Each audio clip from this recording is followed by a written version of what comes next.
Las azules aguas del Mediterráneo guardan un dramático secreto. Aquí se enfrentaron hace más de 4 siglos las dos escuadras más poderosas de su tiempo, la cristiana y la musulmana.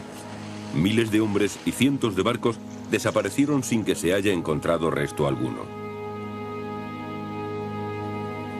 Un soldado español escribió más tarde que en la guerra los hombres caen al mar sin dar tiempo al tiempo de sus muertes. Ese soldado era Miguel de Cervantes, quien, habiendo combatido en la mayor batalla naval de la historia de Europa, alude a la vida castrense en su inmortal obra El Quijote.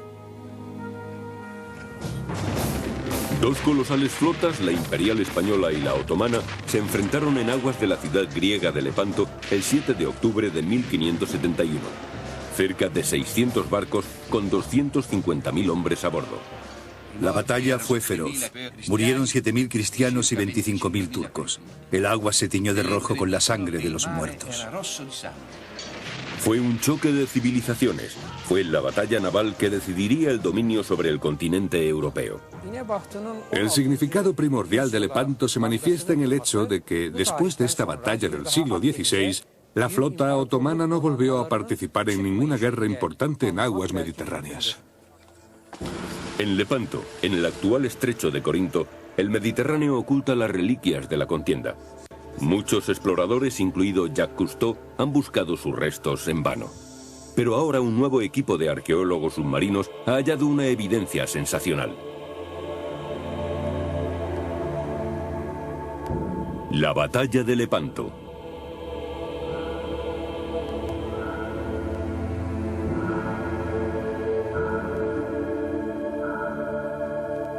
La mayor batalla naval de la historia.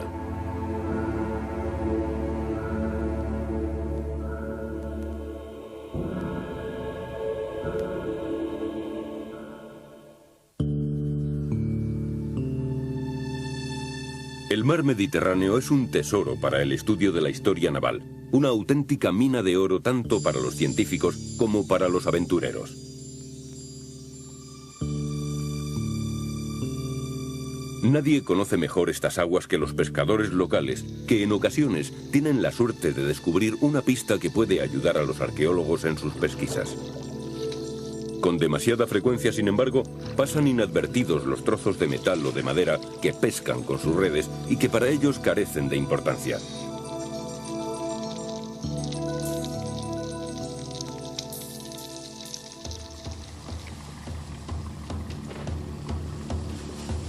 En el puerto de Mesolongion se realizan los preparativos de última hora para descender en busca de restos de barcos de la batalla de Lepanto.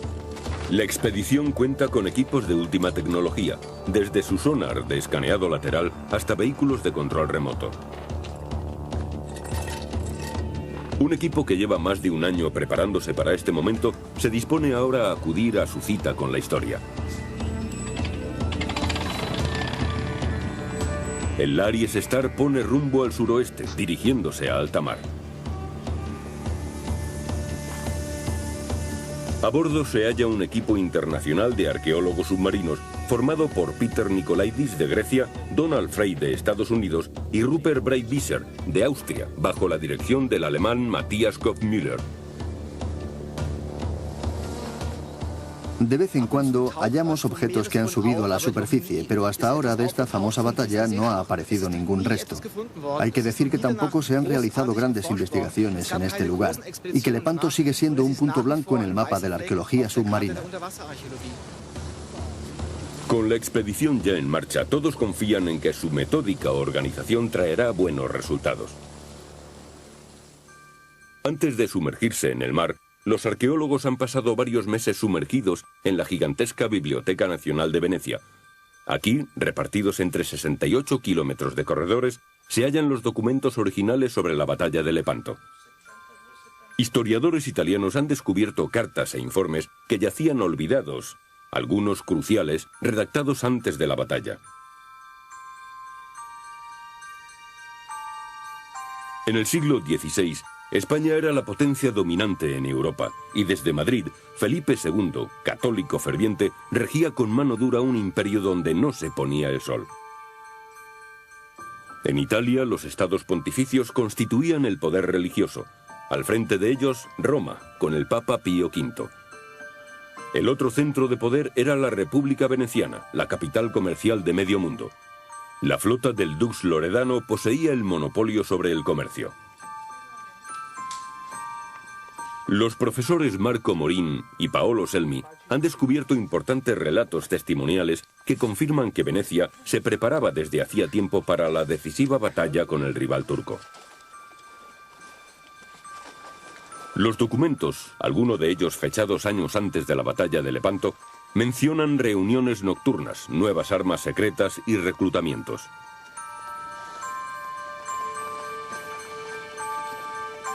Hay un nombre en particular mencionado con frecuencia por ser una figura clave: Francesco Duodo, gran diseñador de armas y constructor naval.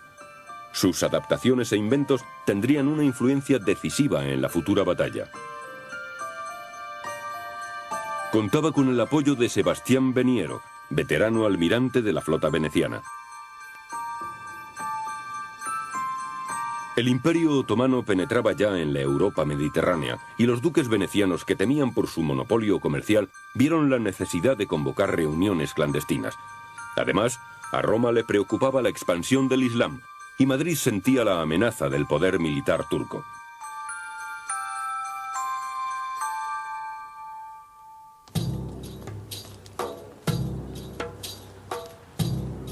La capital del Imperio Otomano era Constantinopla, la Estambul de nuestros días. Con el engrandecimiento del imperio, la metrópoli se convirtió en un importante puerto marítimo, desde donde los turcos partían a la conquista de Occidente. El avance por agua y por tierra del sultán Selim, que se había aliado con piratas y renegados cristianos, parecía imparable. En el oriente europeo dejó tras sí un rastro de destrucción. En 1570 el sultán dominaba ya sobre los territorios a orillas del Mar Negro, así como sobre Grecia, los Balcanes y el norte de África.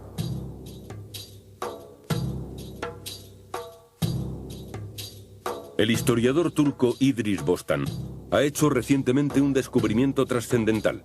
Ha encontrado documentos originales que se creían perdidos sobre la escuadra turca. Se remontan a la batalla de Lepanto.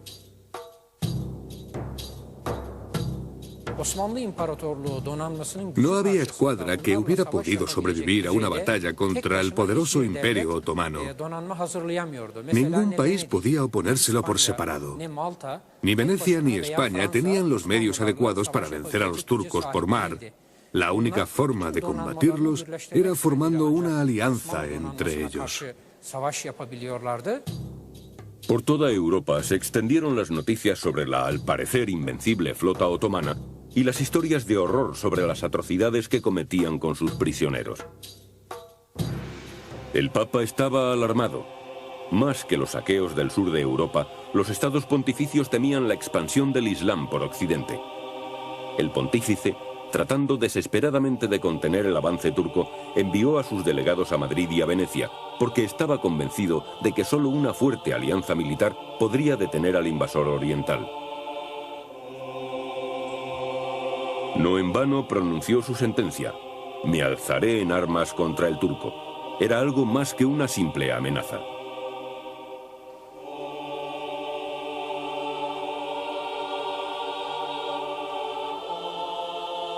En más de 12 ocasiones intentó, sin éxito, conseguir la alianza cristiana. Tiberio Moro, archivero del ejército, ha descubierto que el Papa no conseguía sus objetivos por la diferencia de intereses de los poderes implicados. Venecia quería mantener su monopolio comercial a una costa de pagar tasas a los turcos otomanos para poder continuar comerciando,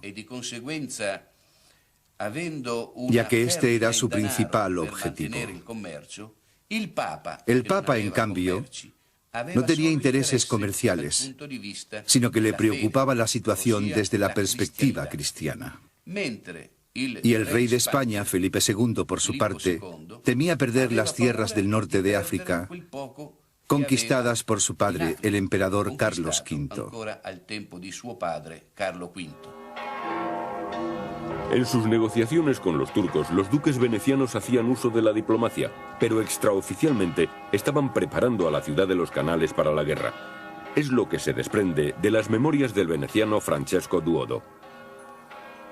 Además de un gran número de galeras pequeñas, se tomó la decisión en 1570 de construir 11 grandes galeazas y equiparlas para la guerra. Con ello nació un nuevo tipo de navío, la formidable galeaza.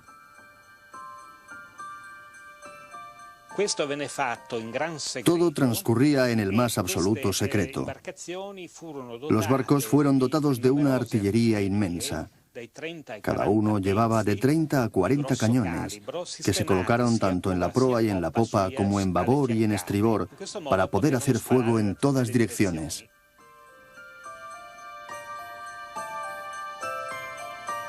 Este nuevo diseño tenía una ventaja decisiva sobre la tradicional galera de guerra.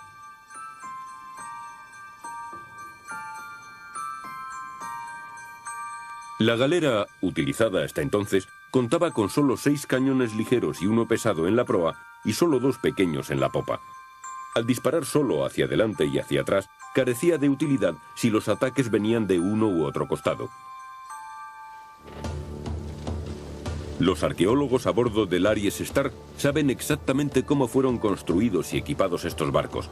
Podrían, por tanto, identificarlos si tienen la suerte de encontrar alguno. La batalla tuvo lugar en el Golfo de Patras. Hace más de 400 años que los barcos de guerra cayeron al fondo del Mediterráneo. Se está procediendo a los preparativos finales y control de equipos como el sonar de escaneado lateral que localiza objetos en el lecho marino.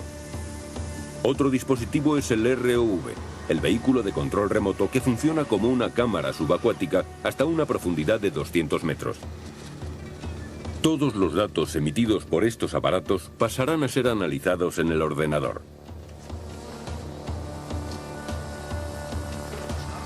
El sonar de escaneado lateral es una de las herramientas más útiles que se conocen. Jocosamente lo llaman el pez.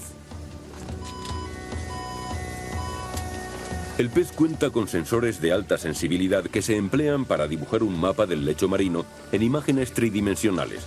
El sonar produce ondas sonoras y lee los ecos que se proyectan. Hemos cuadriculado la zona de investigación que recorreremos con el barco, ayudados por el ordenador. Se puede hacer con toda precisión a escala milimétrica. Hay también 2 sensores detrás del barco, un magnetómetro y un sonar de escaneado lateral que registra el relieve submarino. El magnetómetro establece la presencia de cualquier anomalía magnética que podría estar causada por el hierro de los cañones o de las anclas. La búsqueda debe hacerse con precisión y método. Hora tras hora, el barco se desplaza por el diseño de la parrilla. Es un área muy extensa. En 1570, un año antes de la Gran Batalla, la situación llegó a un punto crítico. La armada turca, con 360 galeras y 50.000 hombres, invadió Chipre, un puesto avanzado veneciano de gran importancia estratégica.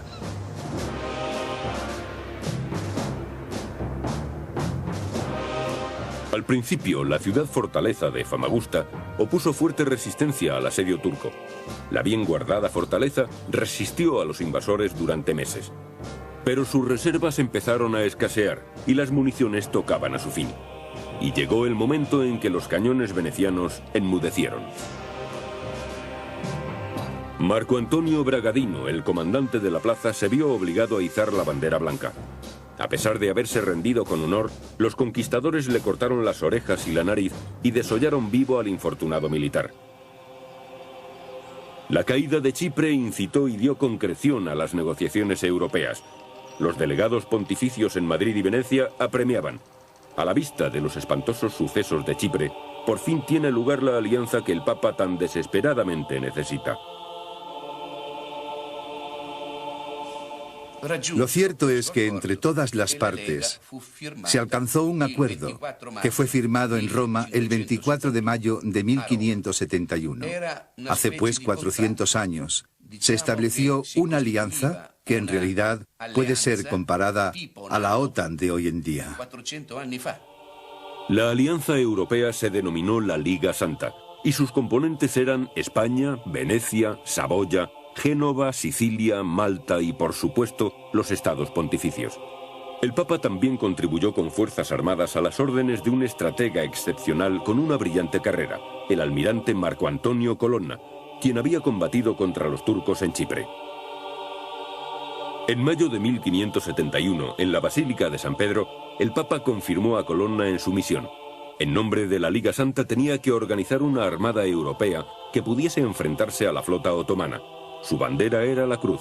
Se trataba de una guerra santa. Los venecianos, sin embargo, no contaban solo con la ayuda divina. En el astillero secreto de la ciudad continuaban con urgencia los trabajos del proyecto Galeazza. Se dotó al astillero de la mayor fragua para armas navales de Europa, con 5.000 obreros para la construcción de navíos, cañones y velas.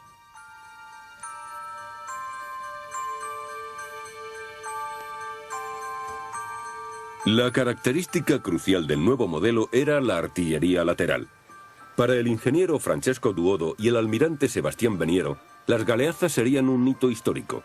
Su viaje inaugural fue una misión muy especial. Aquí dice que los capitanes venecianos al mando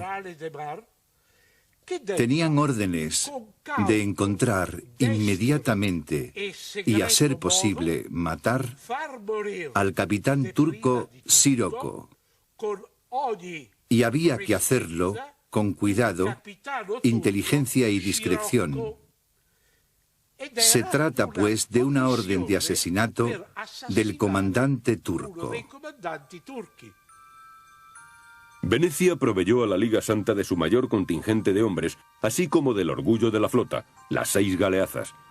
Estas máquinas de combate marcaron un momento decisivo en la historia de las guerras navales. En el Golfo de Patras, el Aries Star avanza con cuidado. Para los arqueólogos, el descubrimiento de los restos de una galera sería un sueño hecho realidad. El sonar de escaneado lateral está continuamente funcionando. Una búsqueda tan lenta como esta pone a prueba la paciencia de los hombres de a bordo y, sobre todo, la del experto informático, que no puede apartar ni un minuto los ojos de la pantalla.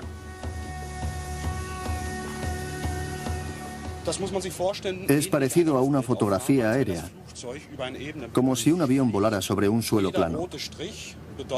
Cada línea roja indica una distancia de 25 metros, por lo tanto estamos cubriendo un área de 300 metros.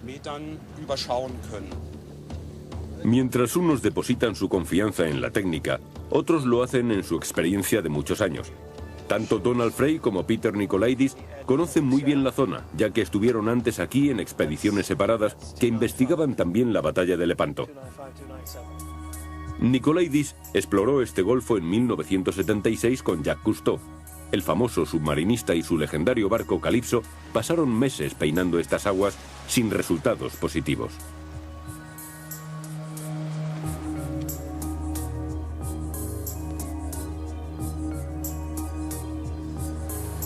El físico Donald Frey, por su parte, tuvo algo más de éxito. Exploró este mismo terreno hace 5 años con Peter Throckmorton, conocido arqueólogo submarino. El sonar de escaneado lateral utilizado por ellos registró ligeros desvíos, pero los científicos no pudieron identificar las extrañas cifras de la pantalla del sonar.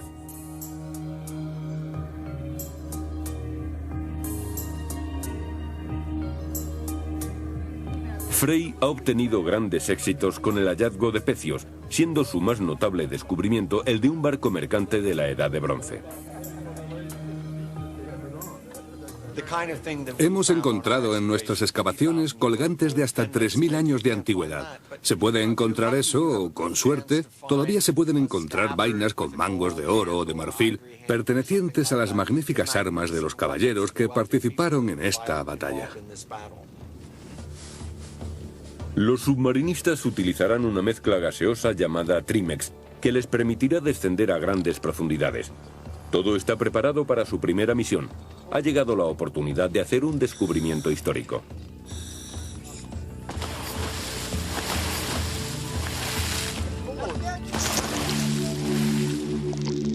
Tendrán que operar a 60 metros de profundidad, una profundidad donde solo podrán estar durante 30 minutos. Cualquier retraso sería extremadamente peligroso.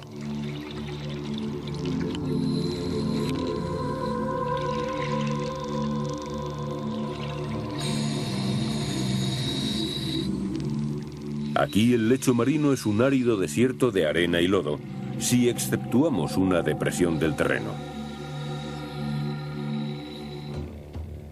Los hombres de cubierta ven la sombra en el monitor. Por desgracia, no es un secreto del pasado, sino un fenómeno demasiado familiar. Son surcos dejados por las redes de los pescadores locales. Para los arqueólogos, un desastre menor. Todo está revuelto. No hay forma de que encontremos un pecio completo si practican la pesca con barredera. Son armazones que pesan hasta 1 tonelada y cuando las arrastran por el lecho marino revuelven la arena y lo que haya en todas direcciones. Mira esto. Parece un aparcamiento de coches con todas esas huellas. Bueno, continuemos buscando. No podemos hacer otra cosa. No te preocupes, todo irá bien.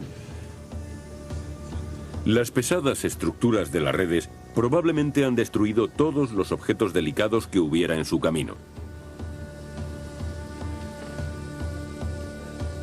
Ha surgido otro problema que complica aún más la búsqueda. Esta costa ha ido avanzando lentamente hacia el mar, especialmente en la isla de Oxia. Al menos una parte de la zona donde luchó la Liga Santa ha sido tragada por lenguas de tierra. En este trabajo hay que contar con alteraciones en las líneas costeras. En el año 219 a.C., la ciudad griega de Oiniadai era un animado puerto marítimo. Ahora, las ruinas excavadas se hallan a 3,5 kilómetros de la costa.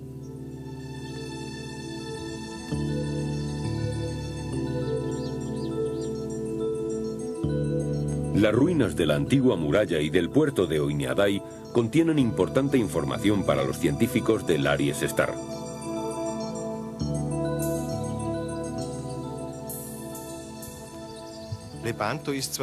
La batalla de Lepanto es mucho más reciente, pero la zona también ha resultado afectada por estos depósitos, y las antiguas líneas costeras están ahora en parte cubiertas por sedimentos y son zona pantanosa. Podemos suponer, pues, que en el fondo del mar haya varios barcos, pero que estén enterrados bajo los sedimentos. También sería lógico que hubiera otras islas cerca de Oxia y que la línea de costa fuera un camino hacia el interior.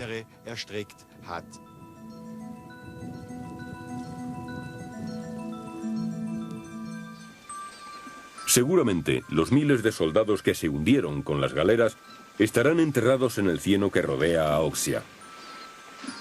2 meses antes de la gran batalla, la Liga Santa reunió a sus más capaces capitanes con sus mejores barcos. Los barcos de guerra procedentes de Barcelona, Roma y Venecia se encontraron en el estrecho de Mesina.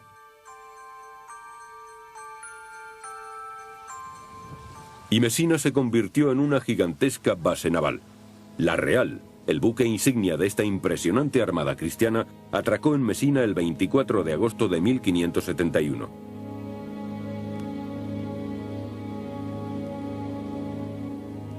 Al mando de la espléndida galera se encontraba don Juan de Austria, hijo del emperador sacro romano Carlos V.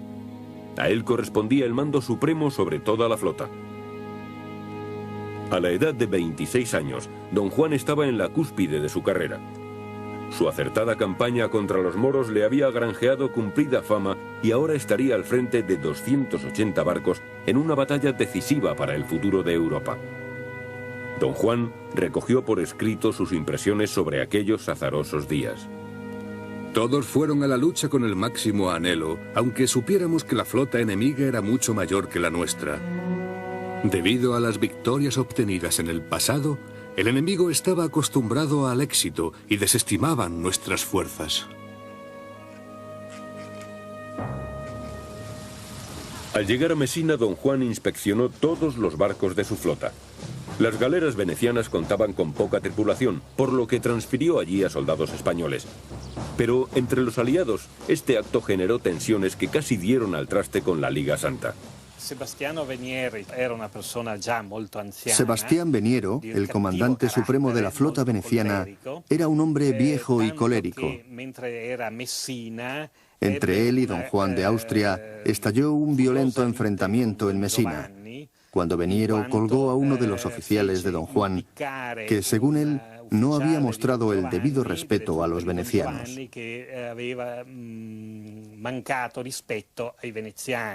Desde ese momento, don Juan no cruzó una palabra más con Veniero. Ni las tensiones en el seno de la alianza ni los movimientos de tropas a la salida de Sicilia podían ser mantenidos en secreto. Cuando las noticias llegaron a Constantinopla, el sultán reunió a su consejo de guerra. Sus espías trabajaban a conciencia. Los archivos de Estambul lo demuestran claramente.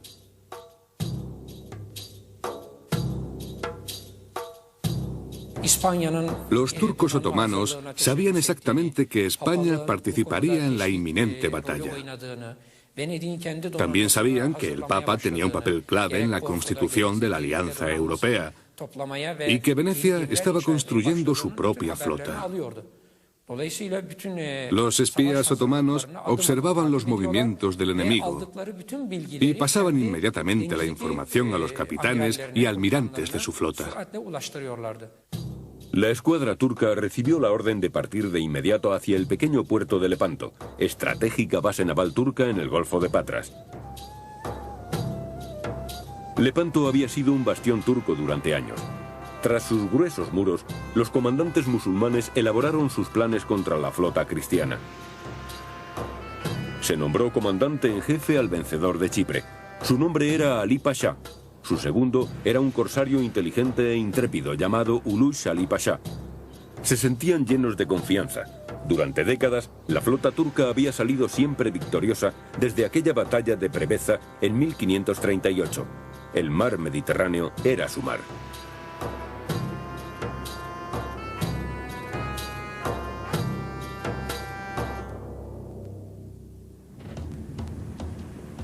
En las aguas de la bahía de Lepanto, los investigadores emplean un nuevo aparato, el magnetómetro de protones, un instrumento de gran sensibilidad que mide los campos magnéticos del sedimento. La tripulación se siente optimista. El magnetómetro detecta todo tipo de metales, como cables, hierro o bronce, independientemente de la profundidad a que estén enterrados. Siempre que se encuentren en la ubicación correcta, hay posibilidades de encontrar cañones, espadas u otros objetos de metal.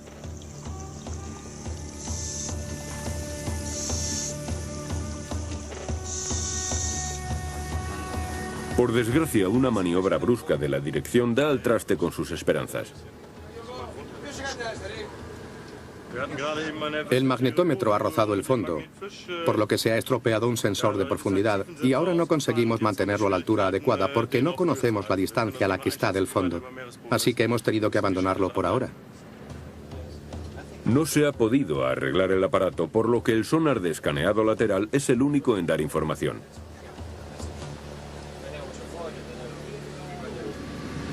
Esto es demasiado pequeño para ser vestigios de una batalla, pero tampoco sé lo que es esto. Casi no hay nada.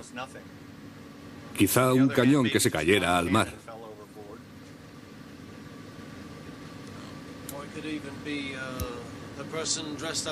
O podría ser un hombre con su armadura.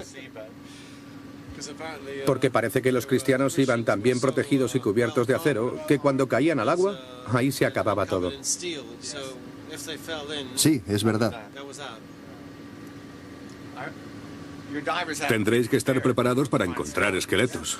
Sí, lo sabemos. Ah, lo sabéis. El 16 de septiembre de 1571, la flota de la Liga Santa salió del estrecho de Mesina y puso rumbo al este.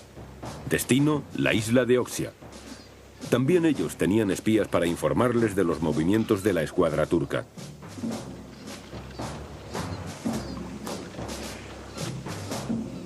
A bordo de la Real, el comandante supremo, don Juan de Austria, elaboraba su plan de ataque.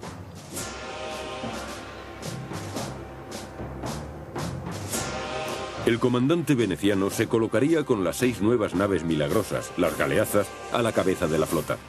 El objetivo del otro capitán veneciano era proteger el buque insignia, la galera real. Los cristianos entrarían en combate con las galeras desplegadas en una línea y las galeazas al frente para conducir el ataque. Se preparaba un enfrentamiento definitivo entre la Cruz y la Media Luna.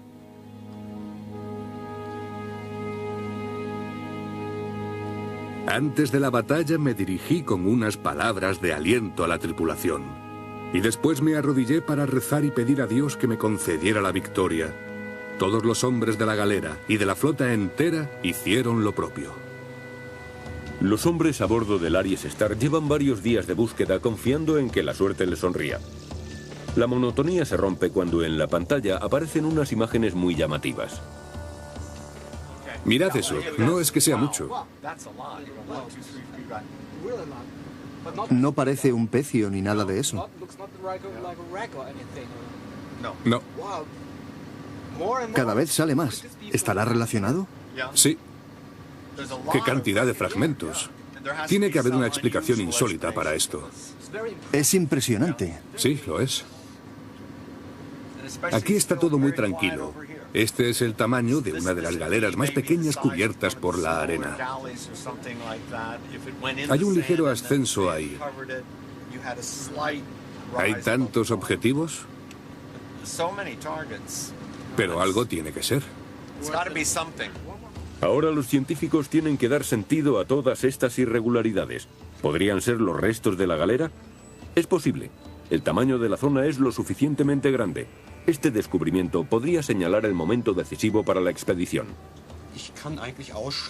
Estoy convencido de que no es una zona de vertidos, porque la estructura y las posiciones de los objetos, la forma en que están diseminados por una gran superficie, hacen pensar más bien en un pecio. ¿Será un campo de desechos o un pecio completo? En mi opinión, son partes de un pecio. La estructura está demasiado repartida para ser un pecio completo. ¿Y si hubiera más de uno? Claro, podría tratarse de los restos de más de un barco que resultara destrozado y sus fragmentos esparcidos. En octubre de 1571, la armada del sultán estaba preparada para el combate. 250 galeras y 60 barcos pequeños de maniobra rápida y 100.000 soldados. En el momento de decidir la formación, una importante divergencia surgió entre los dos comandantes, Ali Pasha y Ulus Ali Pasha. Ulus Ali Pasha quería que Al Pasha se mantuviera a la espera cerca de la costa de Lepanto, en vez de salir a alta mar, donde no tendrá la protección de los cañones que defendía la plaza fuerte. Ulus argumentaba que la flota enemiga no se atrevería a entrar en la bien protegida bahía. Pero Al Pasha, que carecía de experiencia bélica en el mar, se sintió humillado con esa propuesta. No quería que el enemigo creyese que los turcos eran unos cobardes. En consecuencia, la flota otomana abandonó la seguridad de Lepanto y se dirigió a alta mar. Su meta era aniquilar a los cristianos en combate abierto. Cuando las dos flotas se encontraron, formaron una línea de combate en el Golfo de Patras que cubre una extensión de más de 5 kilómetros. Las dos flotas comprendían 600 navíos y llevaban a bordo más de 200.000 soldados. Había tal conjunto de barcos que los marineros necesitaron 2 horas para colocarse en posición remo contra remo.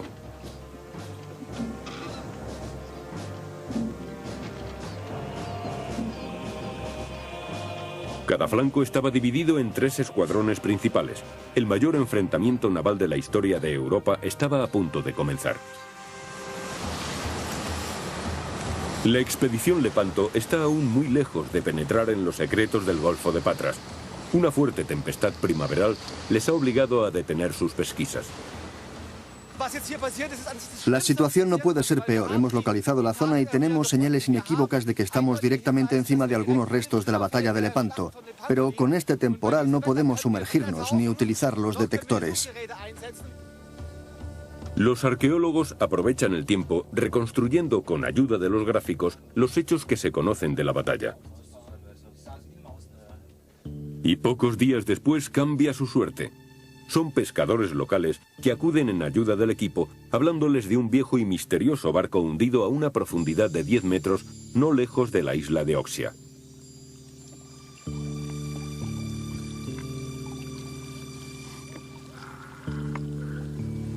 Es el mismo lugar en que, según consta en los archivos, comenzó la batalla de Lepanto. La batalla empezó con la detonación artillera de ambos bandos. Los comandantes tenían que contar ineludiblemente con la actuación de los remeros.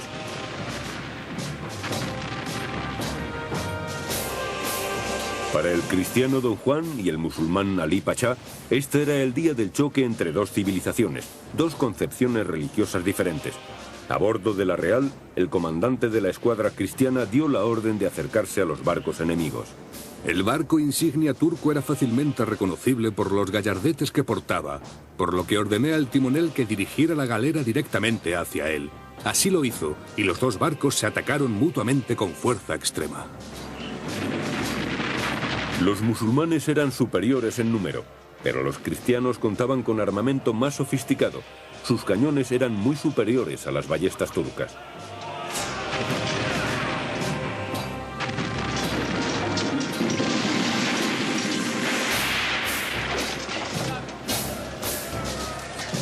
Se pasó a la lucha cuerpo a cuerpo. Se usaron garfios, espadas y piquetas. La feroz lucha duró horas enteras. El final fue un infierno de sangre, cuerpos heridos y miembros amputados.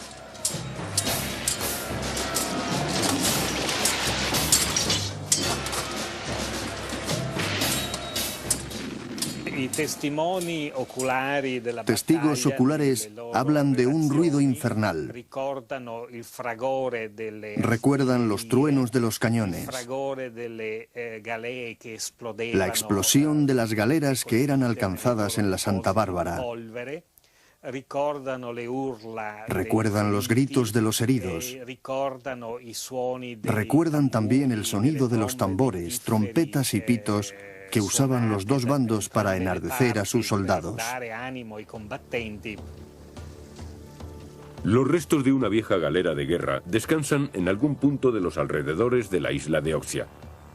Los pescadores han proporcionado la primera clave auténtica para la localización del campo de la batalla de Lepanto. Los buceadores no dudan en sumergirse para investigar de cerca. Escondido entre las hierbas del fondo, un trozo de ancla. Y a pocos metros se encuentran un campo repleto de restos.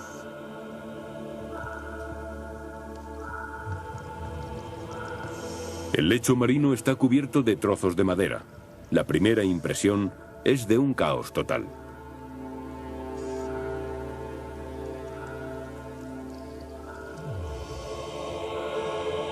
Poco a poco, los submarinistas descifran líneas y formas.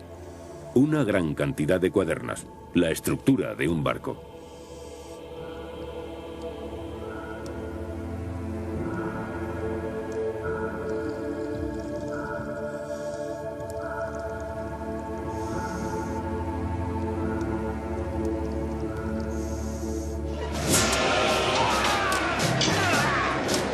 La máxima violencia de la batalla de Lepanto se desarrolló en el centro de las formaciones, sobre todo alrededor de los navíos de Don Juan y de su rival Ali Pachá.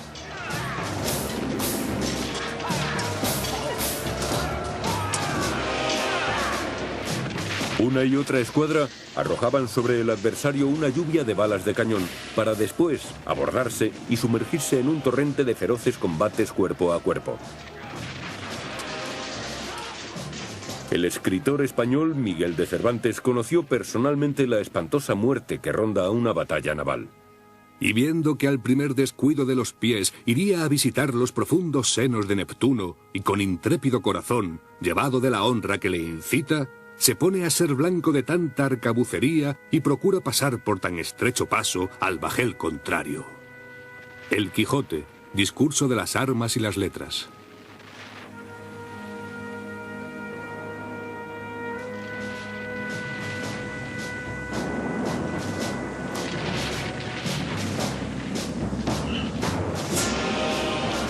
Las galeazas, construidas especialmente para esta batalla, jugaron un papel esencial.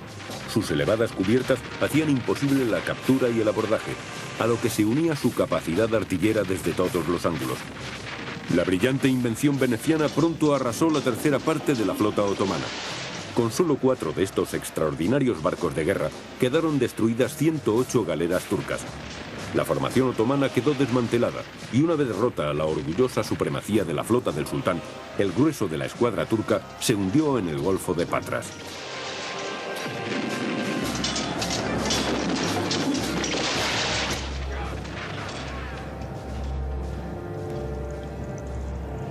Durante más de 400 años han permanecido en el fondo del Mediterráneo los restos de la mayor batalla de galeras de la historia mundial.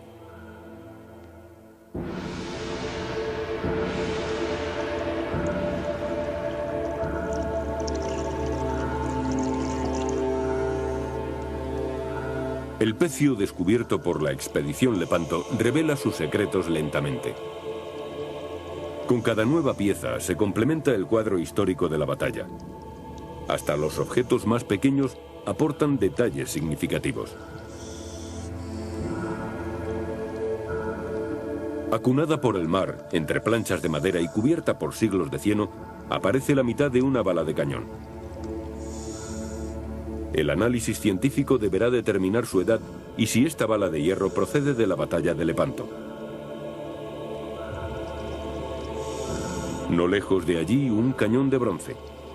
Los expertos fijarán el origen del arma examinando su forma y aspecto. También se encuentra la llave de mecha de un arcabuz, arma que pertenecía al equipamiento normal de los soldados del siglo XVI. Los arqueólogos opinan que, en efecto, han hallado una galera de guerra. Hemos encontrado estos maderos largos y anchos que nos hacen pensar en la estructura original de una galera. Mire, aquí están de nuevo. Y aquí abajo las cuadernas.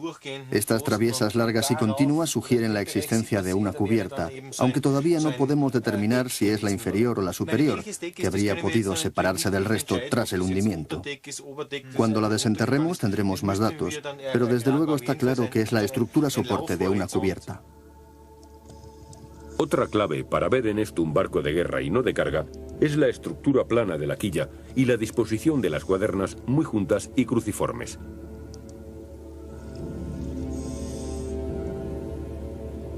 Por fortuna, los arqueólogos tienen una reproducción de la real y pueden comparar con ella los restos encontrados.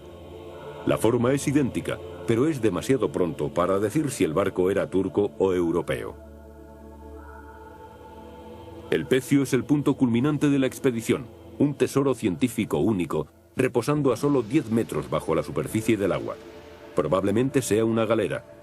El lugar del descubrimiento son las aguas de la isla de Oxia, y los archivos así parecen confirmarlo.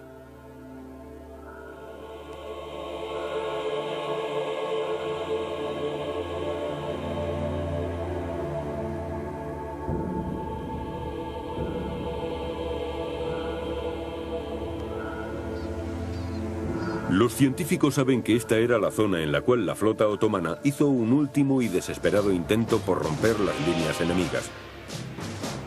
Los turcos no fueron fáciles de vencer.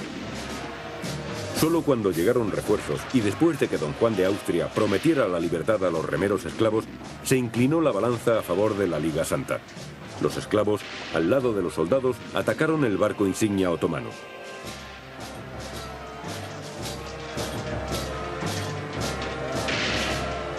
Ali Pasha, el comandante en jefe del sultán, cayó bajo un golpe de hacha, y don Juan no desaprovechó la oportunidad para ordenar que la cabeza de su gran enemigo fuera paseada triunfalmente entre los soldados en el extremo de una pica. Casi se había ganado la batalla, no obstante, el inteligente corsario otomano Ulus Ali Pasha seguía con vida. Ulus Ali Pasha y sus hombres curtidos en la lucha peleaban salvajemente contra los caballeros cristianos de Malta en el flanco meridional de la flota cristiana. Cuando fue tomado el buque insignia maltés, había a bordo 300 caballeros de la orden y solo sobrevivieron 30. Los demás fueron pasados a cuchillo. Fue una masacre deliberada, un acto que debía humillar al enemigo de igual manera que la cabeza de Ali Pasha en lo alto de una pica. Así que no se trataba solo de matar al enemigo, sino también de despreciarlo y ultrajarlo. Pero cuando se le acercaron las galeras cristianas bajo el mando de don Juan de Austria, Ulus Ali Pasha eligió la retirada huyendo a alta mar.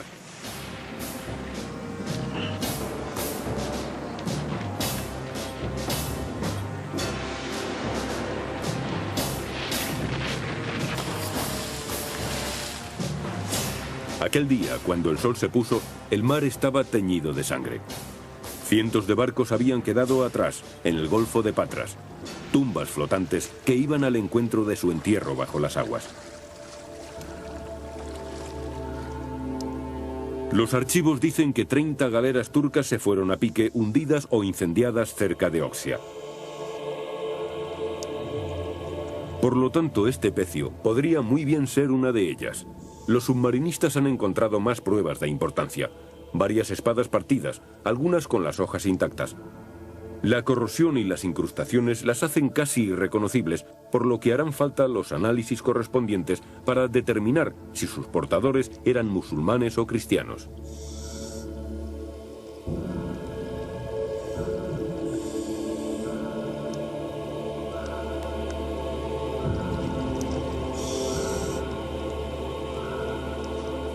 Para los miembros de la expedición Lepanto, este es un hallazgo sensacional, aunque implique más dudas que respuestas.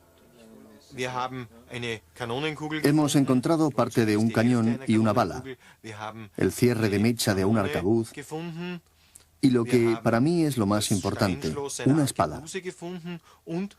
Es realmente increíble lo bien conservada que está. Si ahora combinamos todos estos descubrimientos, la única suposición posible es que fueron usados en un conflicto bélico. La conclusión preliminar es que los restos pertenecen a una galera de guerra, pero sigue sin ser evidente bajo qué bandera entró en combate. Más trascendental aún, los científicos creen que por fin han encontrado el sitio exacto donde tuvo lugar la batalla de Lepanto. Este punto es donde dos poderosos enemigos lucharon un día por el dominio de Europa. Lepanto señaló el final de la invulnerabilidad otomana en el Mediterráneo. Cuando los victoriosos venecianos regresaron a su hogar, fueron recibidos por las solemnes notas del Te Deum entonadas en la Basílica de San Marcos. La ciudad de los canales había triunfado con sus nuevos, extraordinarios barcos de guerra, las galeazas. El almirante Veniero fue más tarde elegido dogo de Venecia, máximo cargo que mantuvo hasta su muerte. Francesco Duodo continuó desarrollando nuevas armas con gran éxito.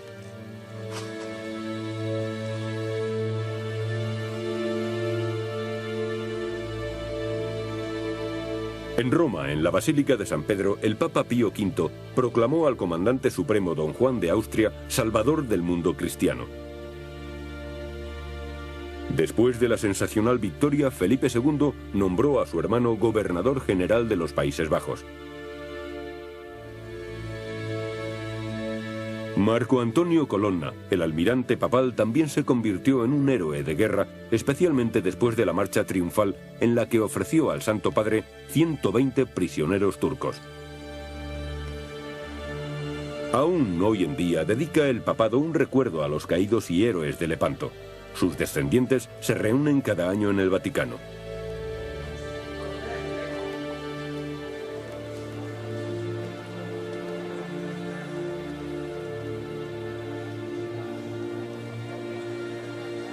Bajo los estandartes originales de la batalla, los Colonna y otras distinguidas familias venecianas y españolas honran a sus antepasados y sus heroicas muertes.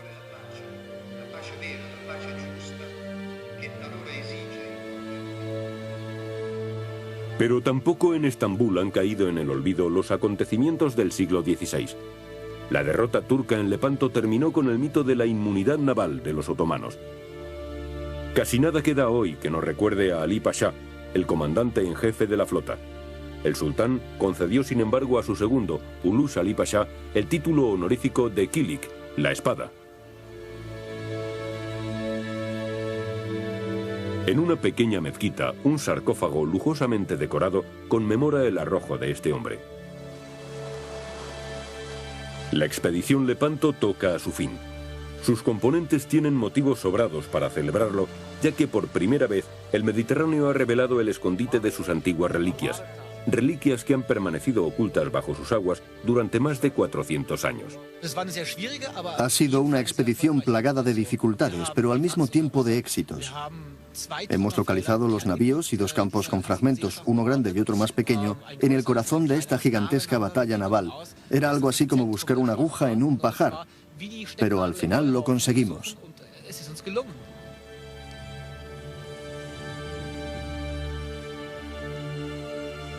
Queda mucho por encontrar. Quizá pescadores locales aporten de nuevo indicios tan valiosos. La batalla que abrió nuevos mundos a Cervantes continuará atrayendo a exploradores y científicos que deseen conocer la historia completa de una época en que la Cruz y la Media Luna lucharon por el futuro de Europa.